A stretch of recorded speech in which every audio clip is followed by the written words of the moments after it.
আসসালামু আলাইকুম, কি অবস্থা সবার? আমি রাসেল। তো গত শুক্রবার আমি দুপুরের খাবারের জন্য চলে গেলাম মিরপুর 10-এর বাঙালিয়ানা ভোজ। বাঙালিয়ানা ভোজের গেটের সামনে গিয়ে যেই আমি গেটটা খুললাম, অমনি আমার সামনে পড়লো ইন্তিফা আর মোহাম্মদ। ওরা দুজন আমাকে দেখে যা একটা খুশি। তো দরজা খুলে ভিতরে ঢুকেই দেখি আমার পুরা গ্যাং এখানে এসে হাজির।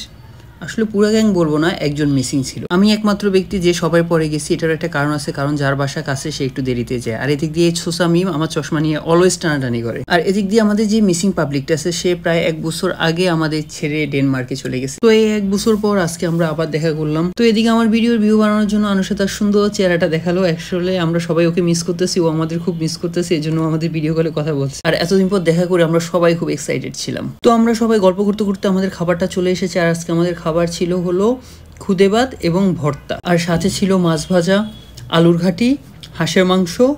That's it. খাবারগুলো সামনে আসার সাথে সাথে আমরা সবাই ব্যস্ত হয়ে পড়লাম খাবারগুলোর ছবি তোলার জন্য। আমাদের দুলাভাই খুব সুন্দর করে খাবারের ছবি তুলতেছে। আর খাবারগুলো এত লোভনীয় ছিল যে আমাদের ক্ষুধা 3 গুণ বেশি বেড়ে গেল। তো খাবার সামনে আসা মাত্রই আমরা সবাই খাবার শুরু করে দিলাম, কিন্তু আমার ফ্রেন্ড দোলা সে ব্যস্ত হলো তার ছেলের ডাইপার চেঞ্জ করায়। তো এতগুলো খাবারের মধ্যে আমার কাছে যেটা সবচেয়ে বেশি ভালো লেগেছে সেটা হলো মাছ ভাজা। আসলে এতদিন পর সবাই একসাথে দেখা করতে পেরে খুবই ভালো লাগছে, কিন্তু একজন মিসিং ছিল, আনুষা, তাকে আমরা সবাই মিস করতেছি। তো আমরা খাবার কাছে এদিক দিয়ে আমাদের 2 পিচ্ছি খুব সুন্দরভাবে দুষ্টামি করতেছে। আর তাদের দুজনেরও এতদিন পর দেখা হওয়াতে তারা খুবই এক্সাইটেড এবং তারা খুব মজা করতেছে। তো খাবার পর্ব শেষ করে আমরা সবাই বেরিয়ে পড়লাম। তো যেহেতু আমাদের হাতে বেশ কিছু সময় আছে, তো ভাবলাম কোথাও একটু ঘুরে আসা যাক। তো এই জন্য আমরা সবাই ডিসাইড করলাম আমরা সবাই চলে যাব নির্ঝর ক্যান্টনমেন্ট। সময় যে কত দ্রুত চলে যায় এটা আসলে বোঝার উপায় নেই। সেই 2015 সালে আমাদের সবাই দেখা, আজকে 2025 সাল। দেখতে দেখতে 10টা বছর কিভাবে যে আমাদের কেটে গেল বুঝতেই পারলাম না। তো অতপর আমরা নির্ঝর ক্যান্টনমেন্টে চলে আসলাম। আর আমাদের যে পিচ্ছিগুলো আছে তারা এখানে খেলনার কিছু স্লিপার দোলনা এগুলা দেখে দিল দৌড়। তাদের দৌড়ের স্পিড এত বেশি ছিল, দৌড়াতে দৌড়াতে আমাদের ইন্তিফা ঠাস করে পড়ে গেছে।